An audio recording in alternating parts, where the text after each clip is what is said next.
నమస్కారం కలెక్టర్ గారు. నమస్కారం మేడం. హ్యాపీ యానివర్సరీ దేవా. Thank you so much collector గారు. కూర్చోండి కలెక్టర్ గారు. లేదు మేడం, నాకు అర్జెంట్ మీటింగ్ ఉంది, వెళ్ళిపోవాలి. దేవా వాళ్ళని విష్ చేసినట్టు ఉంటుంది, మిమ్మల్ని కలిసినట్టు ఉంటుందని వచ్చాను. భూమి పూజ బాగా జరిగిందండి. బాగా జరిగింది సార్. 2 days లో మినిస్టర్ గారు సైట్ కు వచ్చి చూస్తా అన్నారు. Just regular checking. మీ గురించి, మీ కంపెనీ గురించి మాకు పూర్తిగా నమ్మకం ఉంది. పెద్ద ప్రాజెక్ట్ అవడం వల్ల మరీ పట్టించుకోవడం లేదంటారని మినిస్టర్ గారు వస్తున్నారు అంతే. ఈ విషయమే మీతో మాట్లాడదాం అనుకున్నాను కలెక్టర్ గారు. ల్యాండ్ విషయంలో ఒక చిన్న ప్రాబ్లం వచ్చింది. ఘట్టమనేని అఖిలాండేశ్వరి గారికి ప్రాబ్లమా? వినడానికి కూడా చాలా కొత్తగా ఉంది మేడం. అది అకాడమీ కట్టడానికి మేము రిజిస్టర్ చేసిన ల్యాండ్ ఇప్పుడు మా దగ్గర లేదు. వాట్? ల్యాండ్ లేదా? మరి ఇప్పుడు అకాడమీ ఎలా కడతారు మేడం? దాని గురించి మాట్లాడుతున్నాం సార్. మాకు కొన్ని రోజులు టైం ఇస్తే ఎలాగోలా వేరే చోట అకాడమీ కట్టడానికి ఏర్పాటు చేస్తాం. అలా కుదరదు దేవా గారు, గవర్నమెంట్ ప్రాజెక్ట్ ఇది. అలాట్ చేసిన ల్యాండ్ లోనే అకాడమీ కట్టాలి. ఇలా చెప్తున్నందుకు తప్పుగా అనుకోకండి మేడం. తప్పడం లేదు. ఆ ప్రాజెక్ట్ మీకు రావడానికి కారణం ఆ ఏరియాలో మీకు ల్యాండ్ ఉండడం. ఇప్పుడు ఆ ల్యాండే లేదంటే ప్రాజెక్ట్ మీ చేయి జారిపోయినట్టే. పైగా ఇన్ని రోజులు గవర్నమెంట్ టైం వేస్ట్ చేసినందుకు తీసుకున్న అడ్వాన్స్ ని వడ్డీతో సహా కట్టమని చెప్తారు. మీ శ్రేయభిలాషిగా చెప్తున్నాను. మినిస్టర్ గారు వచ్చే లోపే ఆ ఏరియాలో ఇంకో ల్యాండ్ తీసుకోండి. మినిస్టర్ గారిని, గవర్నమెంట్ ని నేను ఒప్పిస్తాను. Thank you so much. వెళ్ళొస్తానండి. ఏం ఆలోచిస్తున్నావు దాత్రి? చెప్తాను. ఒకసారి పార్వతితో దేవతో మాట్లాడాలి. ఏమి నా జగదాత్రి, ఎందుకు పక్కకు తీసుకొచ్చా? ఎంతో హుందాగా ఎప్పుడు తలెత్తుకొని ఎంత కష్టం వచ్చినా ధైర్యంగా ఎదుర్కొన్న అఖిలాండేశ్వరి గారిని ఇలా చూడలేకపోతున్నాను పార్వతి. అసలు నాకే ఎలా ఉందంటే దేవా, మీ పరిస్థితి నేను అర్థం చేసుకోగలను. ఓడిపోవడం భయపడ్డం మా అమ్మ నాకు నేర్పించలేదు జగదాత్రి. అందుకే నేను కూడా మా అమ్మని ఇప్పుడు ఓడిపోకుండా చూసుకుందాం అనుకున్నాను. కింద పడకుండా ఎప్పుడు నంబర్ 1 పొజిషన్ లోనే ఉంచాలనుకున్నా. ఒక మెట్టు కూడా దిగనివ్వకూడదు అనుకున్నా. కానీ ఇవాళ మా అమ్మ బాధ చూస్తుంటే లైఫ్ లో ఫస్ట్ టైం ఓడిపోతానేమోనని అనిపిస్తుంది.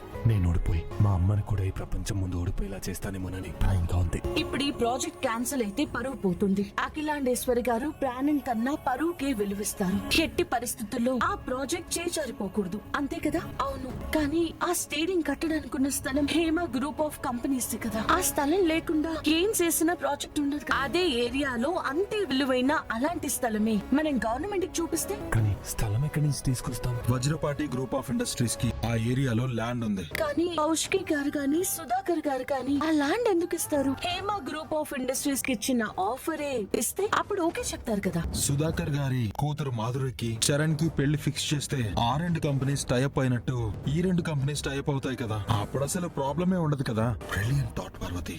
మాకు కూడా ఒక పద్ధతి గల కుటుంబం నుంచి అమ్మాయి కావాలి. మీరు కూడా ఒక మర్యాదస్తుల కుటుంబంలోకే అమ్మాయిని పంపించాలనుకుంటున్నారు.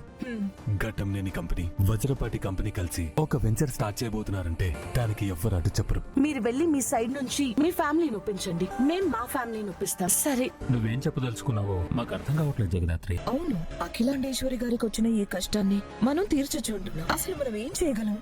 నీకు బుర్ర పని చేయదనుకున్నాను, కానీ అసలు లేదని ఇప్పుడే అర్థమవుతుంది. వాళ్ళంటి సమస్యని మనం ఎలా సాల్వ్ చేయగలం? అయినా చేయాల్సిన అవసరం ఏముంది? మానవత్వం నుంచి. మనిషికి మనిషి సహాయం చేసుకోవడం మానవత్వం అంటారు. ఎదుటి వాళ్ళ కష్టం చూసి మనం అయ్యో అనుకోకపోతే రేపు మన కష్టాన్ని చూసి కూడా ఎవ్వరూ అయ్యో అనుకోరు. బాగా చెప్పావు జగదాత్రి. మేమేం చెప్పినా చాలా చెత్తగా, వాళ్ళు ఏం చెప్పినా చాలా మంచిగానే ఉంటుంది కదా వదినా. ఇవాళ అందులో కొత్తగా ఏముంది? అమ్మా నిషి, నువ్వు కాసేపు సైలెంట్ గా ఉంటావా? ఎక్కడైతే ముఖ్యమైన విషయం మాట్లాడుతుంటే నువ్వు మళ్ళీ గొడవ మొదలు పెడుతున్నావు. నిషిక అన్న దాంట్లో తప్పే ఉంది బా. వాళ్ళకొచ్చిన కష్టాన్ని తీర్చుకోలేనంత కింద స్థాయి వాళ్ళు కాదు కదా. వాళ్ళ బాధలేవో వాళ్ళు పడతారో. మనం ఇడించి పోదాం పదండి. పిన్ని, ముందు మనం ఏం చేయగలము విందాం. ఆ తర్వాత కావాలంటే చెయ్యాలో వద్దో ఆలోచిద్దాం. నువ్వు చెప్పు జగదాత్రి. ఆగిపోయిన ఎంగేజ్మెంట్ ని మనం జరిపిస్తే చాలు దినా. Wow, super super plan. ఇందాక ఆ హేమ వాళ్ళ నాన్న ఎలా తిట్టి వెళ్ళాడో చూసావా? ఆ హేమ ఎవరినో ప్రేమించా అతన్ని పెళ్లి చేసుకుంటా అని చెప్పాక కూడా దాన్ని తీసుకొచ్చి ఎంగేజ్మెంట్ జరిపించాలా? నిషి, ఆగిపోయిన ఎంగేజ్మెంట్ ని జరిపిస్తే చాలు అన్నాను, కానీ హేమతోనే అని నేను చెప్పలేదు కదా. మలయాళం సినిమాని సబ్ టైటిల్స్ లేకుండా చూసినట్టుంది. నువ్వు చెప్పేది వింటుంటే ఒక్క ముక్క అర్థం కావటం లేదు. అవును జగదాత్రి, నువ్వేమంటున్నావు నాకు అర్థం కావట్లేదు. మీ అందరికీ ఇది ఇష్టమైతే మన మాధురిని చరణ్ కిచ్చి పెళ్లి చేస్తే సమస్య ఉండదు కదా. ఘట్టమనేని కుటుంబానికి నలుగురిలో ఉన్న మర్యాద ఎలాంటిదో మనం చెప్పనవసరం లేదు. అలాంటి ఇంటికి కోడలవుతుందంటే అప్పుడు మన మర్యాద కూడా పెరుగుతుంది. ఏంటి, నా కూతురు ఘట్టమనేని ఇంటికి కోడలవుతుందా? మాధురికి ఇష్టమైతే ఇంట్లో అందరికీ ఓకే అంటే వెంటనే ఎంగేజ్మెంట్ పెళ్లి రెండు పెట్టుకోవచ్చు. ఇది మాధురి లైఫ్ కి సంబంధించిన విషయం. పిన్ని, బాబాయ్, మాధురినే నిర్ణయం తీసుకోవాలి. నాకోకే అమ్మి, నాకోకే. అబ్బాయి బాగున్నాడు, ఏడు జోడు బాగుంటుంది. ఇంకా ఫ్యామిలీ గురించి నేను ప్రత్యేకంగా చెప్పాల్సిన పని లేదు. నో చెప్పడానికి రీజన్స్ ఏవి కనిపించట్లేదు కౌశల్. నువ్వు నువ్వేమంటావు అక్క? మంచి సంబంధం, లైఫ్ బాగుంటుందని అనుకుంటున్నాను మా. అయితే నాకు కూడా ఓకే అక్క. అమ్మి బంగారం. అయినా ఈ పెళ్లికి వాళ్ళందరూ ఎందుకు ఒప్పుకుంటారు? వాళ్ళు అకాడమీ కట్టాలనుకున్న ఏరియాలో మనకున్న ల్యాండ్ వాళ్ళకిస్తే ఎందుకు కాదంటారు? ఆ ల్యాండ్ ఇచ్చేది వాళ్ళకే అయినా మధుకి ఇచ్చినట్టే కదా వదినా? చాలా గొప్పగా ఆలోచించావమ్మా. వాళ్ళకు వచ్చిన కష్టాన్ని చూసి అందరం అయ్యో అని బాధపడ్డాం, కానీ ఆ కష్టాన్ని తీర్చాలన్న ఆలోచన నీలో రావడం చాలా గ్రేట్. అవును జగదాత్రి, నువ్వు చేసిన ఈ ఒక్క ఆలోచన వల్ల అఖిలాండేశ్వరి గారు ఎవరి ముందు తలదించుకోవాల్సిన అవసరం ఉండదు. మాధురికి కూడా మంచి సంబంధం దొరుకుతుంది. ఏమో అనుకున్నాను గాని జగదాత్రి, నువ్వు సూపర్ అమ్మి. నా కూతురికి ఇంత మంచి సంబంధం తీసుకొచ్చుండావు. ఆయన మాధురి పెళ్లి ఇంత సడన్ గా ఎలా డిసైడ్ చేస్తాం? ముందు వెనక మంచి చెడు అన్ని ఆలోచించుకోవాలి కదా. అయినా మా ఆయన కూడా ఒక మాట చెప్పాలి కదా. నా కొడుకు నా మాట వింటాడులే నిషిక. నువ్వు గమ్మునుండు. మాధురికి గొప్పంటి సంబంధం కుదురుతా ఉండాది. బో నువ్వు వెళ్ళి ముందు అఖిలాండేశ్వరి గారితో మాట్లాడరా. బో దేవా పార్వతి ఆల్రెడీ మాట్లాడుతున్నారు అత్తే. బియ్యానికైనా కయ్యానికైనా సమ ఉజ్జీలు ఉండాలంటారు. వాళ్ళెక్కడ మనం ఎక్కడక్క? పిన్ని, మనకి లేని డబ్బా, మనకి లేని ఆస్తా పిన్ని. మంచి కుటుంబం, మంచి మనుషులు, అంతకు మించి మనకేం కావాలి? దానికి తోడు మనకు వచ్చిన ఈ సమస్య కూడా తీరిపోతాది.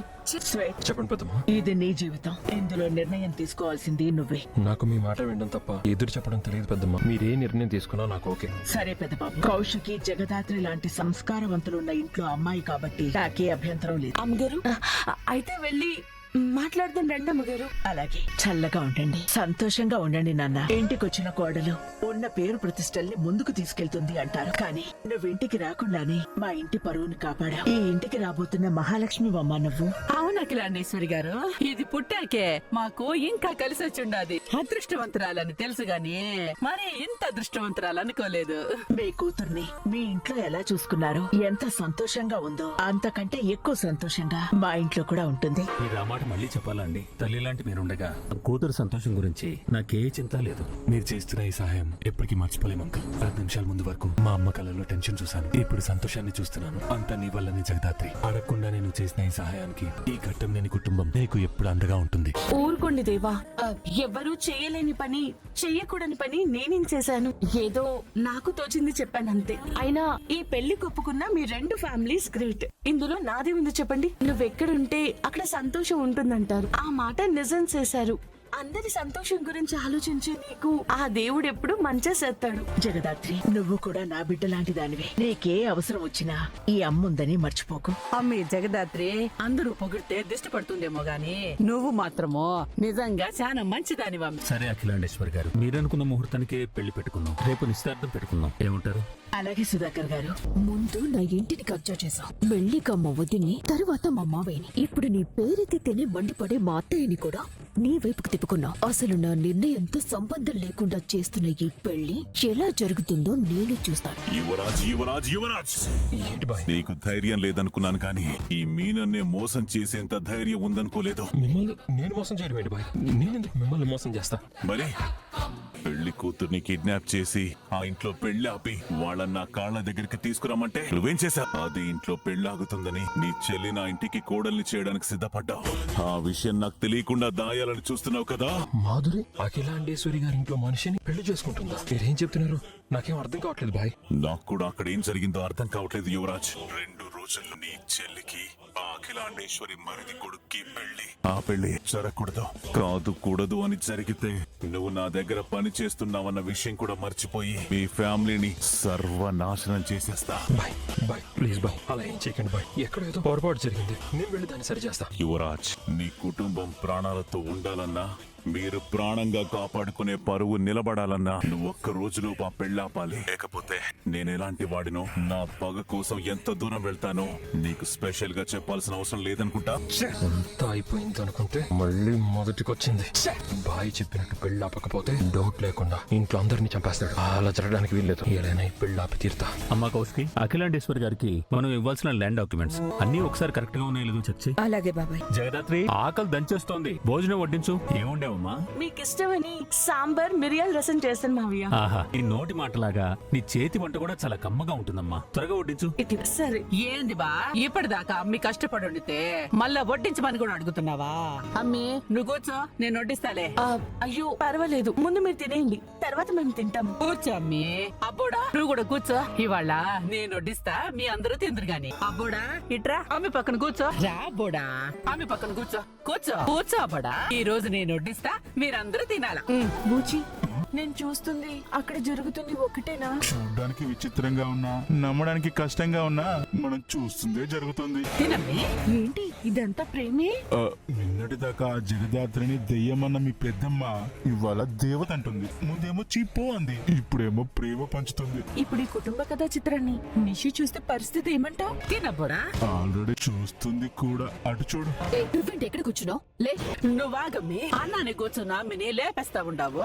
ఈ పూటకి అమ్మిని ఇక్కడ కూర్చోనివ్వులే. నువ్వు వెళ్ళి అక్కడ కూర్చో. నేనెందుకు అక్కడ కూర్చోవాలత్తయ్య? నేను ఇక్కడ కూర్చుంటాను. అసలు దీన్ని ఇక్కడ కూర్చొనిచ్చి మీరు తప్పు చేస్తున్నారు. నిషి, కుర్చీ గురించి ఎందుకు ఇంత రచ్చ చేస్తా ఉండవు? రొంత సర్దుకుపోవడం నేర్చుకోవాలమ్మి. వెళ్ళి అక్కడ కూర్చో. కూర్చోండి. తినబోడా. నిషి ఆగు, పద. తినవ్వి. అమ్మా జగదాత్రి, ఈ ఇంటికి నువ్వు చేస్తున్న సాయానికి, మాకిచ్చిన ఈ సంతోషానికి మేము నీకు ఏమి రుణం తీర్చుకోగలమమ్మా? అవునమ్మి, మా మాధురికి ఇంత మంచి సంబంధం కుదిరిందంటే అంతా నీ పుణ్యమే. ఇందులో నేను చేసింది ఏముంది అత్తయ్య గారు? ఏదో నాకు తోచింది నేను చెప్పానంతే. ఎదుటి వాళ్ళకి మంచి జరుగుతుంది అంటే చూసి ఓర్వలేని ఈ రోజుల్లో ఒక ఆడపిల్ల మంచి గురించి ఆలోచించాలి అంటే ఎంత గొప్ప మనసు ఉండాలమ్మా. నిషి, ఇప్పుడు జరిగేది చూస్తుంటే ఇవాళ పక్కన కూర్చోబెట్టారు, రేపు నిన్ను మెల్లగా పక్కన పెట్టేసేలా ఉన్నారు నిషి.